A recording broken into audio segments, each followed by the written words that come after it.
that is the book that will take you into Jannah. It will take you into paradise. Al-Quran hujjatun laka aw alayk. The hadith says this Quran will bear witness for you or against you on the day of judgment. So none of us want the Quran to bear witness against us. That this person did not want to listen to me unless I was recited in a rush. This person did not want to read me at all, although I was in their phones, although I was with them wherever they went. What a great insult. Whereas if you want to go to Jannah, at least open your app. How many times do we open WhatsApp and WeChat and so many other things a day? And all these new links that we have.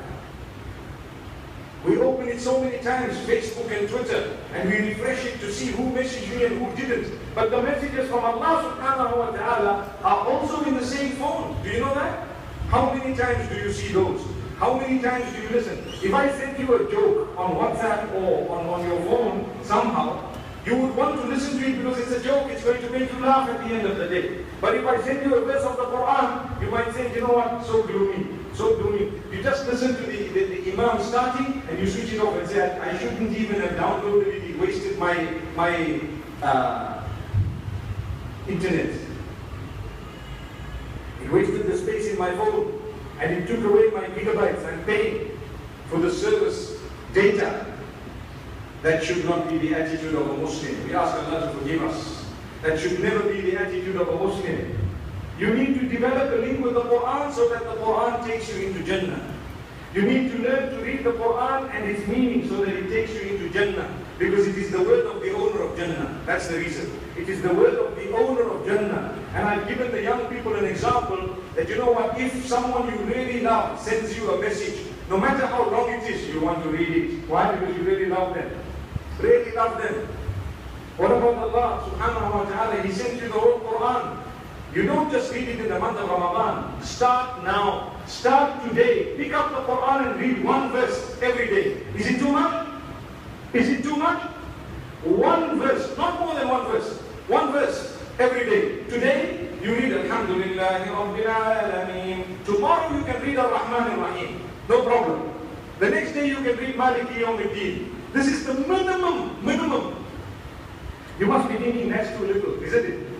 You must be thinking, I can read the whole of Surah Al-Fatiha. Read it with its meaning, one verse a day at least, minimum.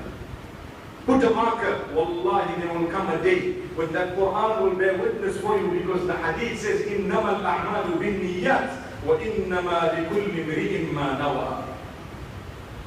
All actions are judged by their underlying intentions. And every person shall be rewarded according to their intention. So if your intention was to complete the Quran and you were reading one verse a day and you die after having read perhaps one chapter out of 114 chapters, you will still be rewarded as though you read the entire Quran because of the consistency, the dedication and the intention. You follow? The consistency, the dedication and the intention. So we need to ask Allah subhanahu wa ta'ala to help us. We need to start somewhere. Start today. We don't have a guarantee that we are going to live up to the month of Ramadan. But if I start today, I will be able to do something. I will be able to achieve by the will of Allah subhanahu wa ta'ala. So one verse every day. When Ramadan comes, you can increase that definitely because good deeds are on sale.